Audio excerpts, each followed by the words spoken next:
Welcome to Study Smart Wala. How are you all?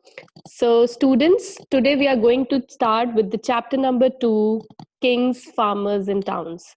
Okay, history chapter, class 12. So, please, students, like, share, comment and subscribe our channel for more videos. Okay, so चलिए चलते हैं आज chapter की तरफ. Happy learning with us. Okay. तो आज मैं आपको सिर्फ और सिर्फ बैकग्राउंड दूंगी इस चैप्टर का, मतलब थोड़ा बहुत ही हम पढ़ेंगे आज. ठीक है, तो किंग्स, फार्मर्स एंड टाउन्स के बारे में पढ़ते हैं. इसमें क्या है बेटा चैप्टर में? In this chapter we are going to read about the developments between 1900 BC and 600 BC. इनके बीच में जो जो डेवलपमेंट हुआ है हम इस पूरे चैप्टर में पढ़ने वाले हैं. ठीक है, अब मैं ना आपको इस चैप्टर का बैकग्राउंड, पहले जो हमने हड़प्पन सिविलाइजेशन पढ़ी है उसके थ्रू मैं आपको कुछ बताना चाहूंगी. ठीक है, आपको पता है मैंने क्या बताया था आपको कि हड़प्पन सिविलाइजेशन की जो एंडिंग है उसमें से एक हाइपोथेसिस मैंने बताई थी कि आर्यंस ने उनको इन्वेड कर लिया होगा, अटैक किया होगा, और ये भी एक वन ऑफ द रीजन था. ठीक है, जो अब इस चैप्टर में हम पढ़ने वाले हैं वो अब न्यू जो सेटलमेंट्स है उसके बारे में पढ़ने वाले हैं. मतलब कि आर्यंस ने अटैक किया, फिर आर्यंस यहाँ पर क्या कर रहे होंगे, रहे होंगे, और उन्होंने एक न्यू जो एरा है वो शुरू किया था, वैदिक पीरियड. कौन सा पीरियड? वैदिक पीरियड. इस पूरे चैप्टर में हम वैदिक पीरियड के बारे में भी थोड़ा बहुत पढ़ेंगे. और इनिशियली अगर हमें देखा जाए ना तो ये पूरा का पूरा जो टाइम ड्यूरेशन है अराउंड, मैं आपको पूरा ही बताती हूँ. इसमें जो आर्यंस थे उन्होंने एंट्री की. ठीक है, जो आर्यंस थे तो और उन्होंने कौन सा सिस्टम शुरू किया? वेदा, वैदिक पीरियड ना. तो आर्यंस जो होते हैं उनको बोला जाता है हाई बर्थ सिटीजन, मतलब कि हाई कास्ट. ठीक है, और वेदास मतलब मंत्रास एंड श्लोकास. ठीक है, और मैं आपको बताऊंगी ये जो आर्यंस थे कहाँ से आए थे बेसिकली, इसके ऊपर भी ना अभी तक कंफ्यूजन है. तो कोई तो कहता है ये सेंट्रल एशिया से आए. ठीक है, कोई क्या कहता है ये सेंट्रल एशिया से आए, सेंट्रल एशिया. और किसने बोला है ये? जो ये मोस्ट एक्सेप्टेड वन है, मैक्स म्यूलर ने बोला था. किसने बोला था? मैक्स म्यूलर ने बोला था कि ना ये सेंट्रल एशिया से आए. और भी बहुत सारे, वो मैं आपको बता देती हूँ लेकिन हम लिखेंगे नहीं. एक्चुअली तिब्बत, ये तिब्बत से आए हैं ऐसा दयानंद सरस्वती ने बोला था. ये यूरोप से आए हैं ऐसा विलियम जोन्स ने बोला था. ये नॉर्थ पोल से, दैट इज आर्कटिक रीजन से आए हैं ऐसा बाल गंगाधर तिलक जी ने बोला था. ठीक है, और किसी ने बोला था कि जो 7 रिवर्स का जो रीजन है दैट इज हम बोलते हैं सप्त सिंधव रीजन, जिसके अंदर इंडस वैली पूरा जो इंडस जो रिवर है वो, और उसकी 5 जो ट्रिब्यूटरीज है वो. ठीक है, दैट इज झेलम, चिनाब, राबी, सतलुज, ब्यास. ये 6 टोटल, मतलब इंडस प्लस ये 5 ट्रिब्यूटरीज प्लस एक सरस्वती. तो इस रीजन से बनता है वो रीजन सप्त सिंधव रीजन. वहां से ये लोग आर्यंस आए, ये अविनाश चंद्रन ने बोला था. तो जो मोस्ट एक्सेप्टेड वन है वो है सेंट्रल एशिया से, मतलब कि मैक्स म्यूलर ने दिया था कि ये जो आर्यंस हैं वो कहाँ से आए हैं? सेंट्रल एशिया से आए हैं. तो ये धीरे धीरे यहाँ पर माइग्रेट किए और फिर यहाँ पर उन्होंने वैदिक कल्चर, वैदिक पीरियड शुरू किया. ठीक है, तो ये ज्यादातर कहाँ सेटल हुए थे? सेटल अफगानिस्तान में हुए थे. जब इन्होंने एंट्री की तो अफगानिस्तान, मॉडर्न पंजाब,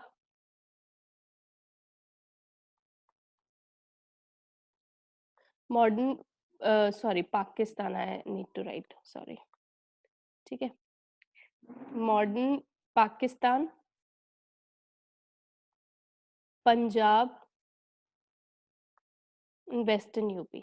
ठीक है, तो यहाँ आकर ये क्या हो गए? सेटल हो गए. इतना क्लियर हुआ आपको? मैंने आर्यंस की आपको बता दी कि इन्होंने, ये हमने लेकर चले कि उन्होंने अटैक किया और धीरे धीरे उन्होंने सेंट्रल एशिया से ये आए, और जो मोस्ट एक्सेप्टेड वन है फिर यहाँ जाकर भी ये सेटल हुए. और उन्होंने कौन सा टाइम शुरू किया? वैदिक. और पूरा का पूरा हम इसके बारे में पढ़ने वाले हैं. और ये टाइम ड्यूरेशन हमने देखा है ज्यादातर हम इस डेवलपमेंट के बारे में, लेकिन जो इनका वैदिक पीरियड का जो टाइम है वो तो हमारा है, वैसे जो वैदिक पीरियड का टाइम है वो है हमारा, सॉरी यहाँ पर मैं लिख देती हूँ, वो है हमारा, सॉरी, 1500 BC से 600 BC तक.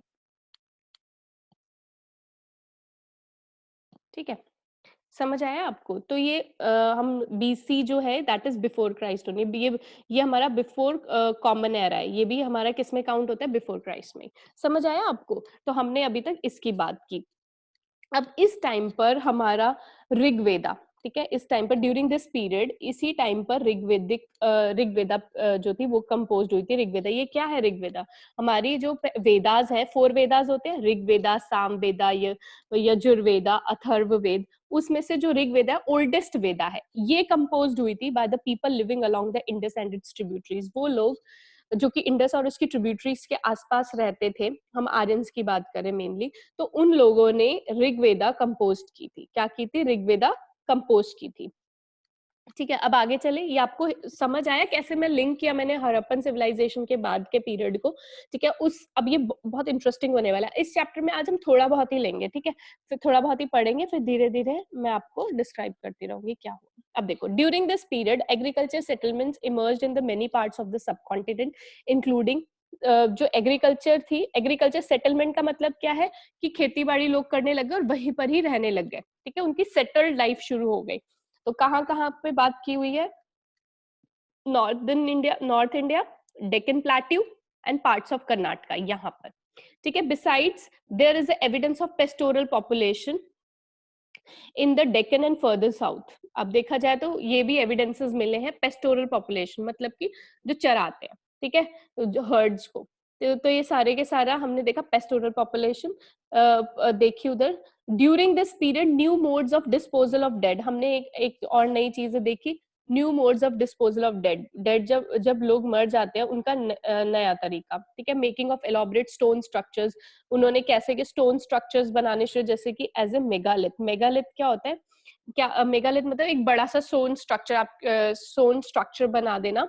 तो उसको, ये हमने एक नई चीज देखी इस टाइम पर, new modes of disposal of a dead body, making of a elaborate stone structures known as megalith, emerged in the central and south India from the first millennium BC. इस टाइम से megalith बनने शुरू हो गए थे। ठीक है, ये स्ट्रक्चर्स उसके ऊपर डेड जो डिस्पोजल होता था।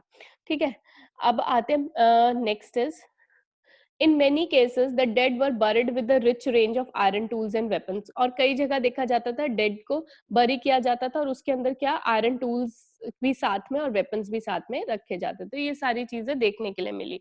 अब हम आगे चलते हैं कि जो है sources to understand early Indian history. Early Indian history को जाना, जैसे हमने उसको जाना है, अच्छे से डिस्कवर किया है, तो क्या चीजें रही होंगी जिसकी मदद से हमने उसको डिस्कवर किया? मींस किस तरीके से? इंस्क्रिप्शंस के थ्रू, पहला ये हमें पता है, टेक्स्ट के थ्रू जो हमें मिला, कॉइन्स के थ्रू, और विजुअल मटेरियल्स। समझ आया आपको?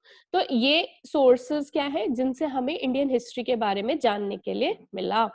फिर चलते आगे। The 6th century BC was a turning point in early Indian history. 6th century जो BC आया, सिक्स्थ बोल रहा है, 6th सेंचुरी बीसी जो आया, वो एक तरह से टर्निंग पॉइंट रहा था इंडियन हिस्ट्री के लिए। क्यों 6th century BC is often regarded as a major turning point in Indian history?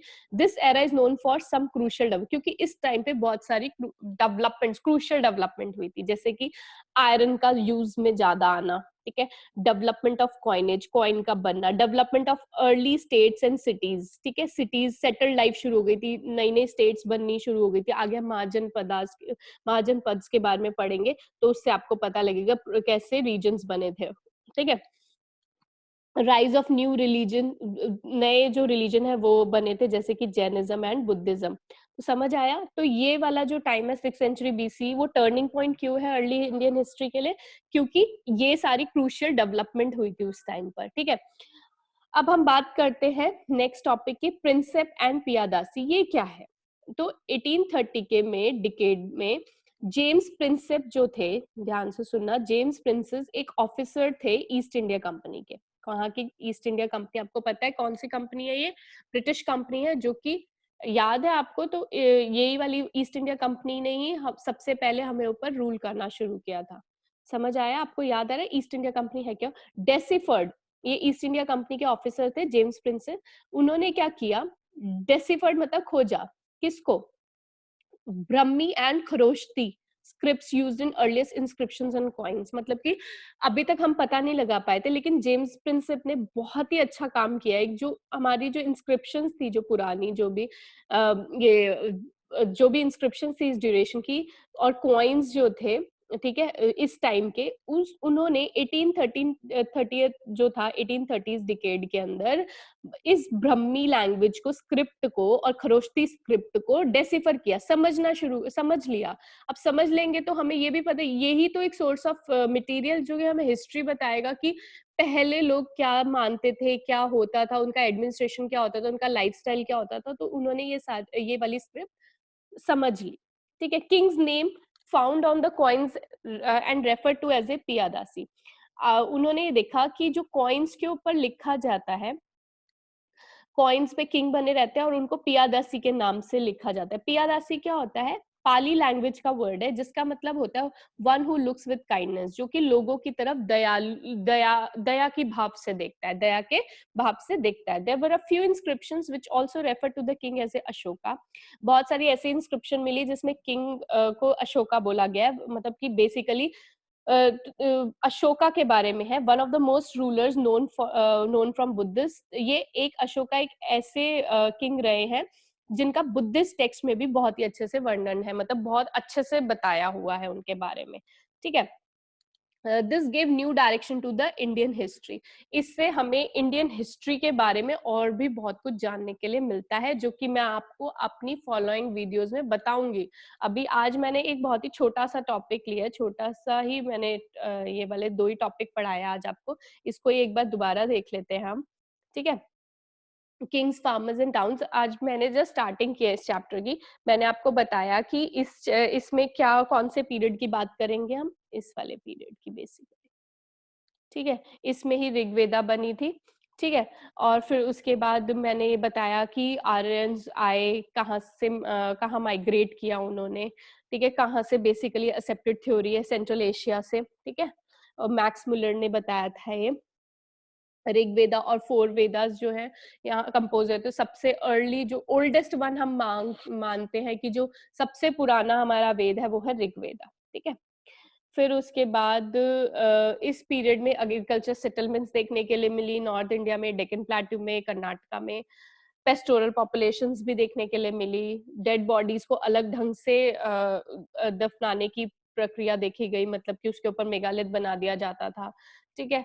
फिर उसके बाद मेगालिथ मतलब एक एक बड़ा सा stone structure from a single stone, ठीक है, इनक्राफ्ट फ्रॉम अ सिंगल स्टोन। फिर उसके बाद डेड देखा गया कई जगह पर, dead with buried with the range of iron tools and weapons.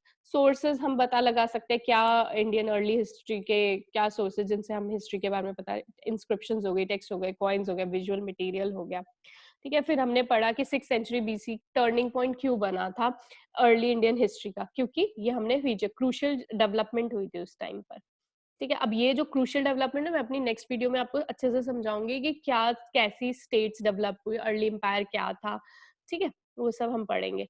Prinsep और पियादासी के बारे में हमने पढ़ा। प्रिंसिप कौन थे? जेम्स प्रिंसिप के बारे में। और पियादासी किसको बोला गया? वो किंग जिनकी कॉइन्स पे इमेज होती थी। और पियादासी का मतलब क्या होता है? उन्हीं को पियादासी बोला हुआ है। क्यों? क्योंकि वो दूसरों को कैसी नजर से देखते थे? दयालु भाव से, one who looks with kindness, ठीक है। समझ आया आप लोगों को? तो आज हम सिर्फ इतना ही पढ़ेंगे। This give new direction to Indian history.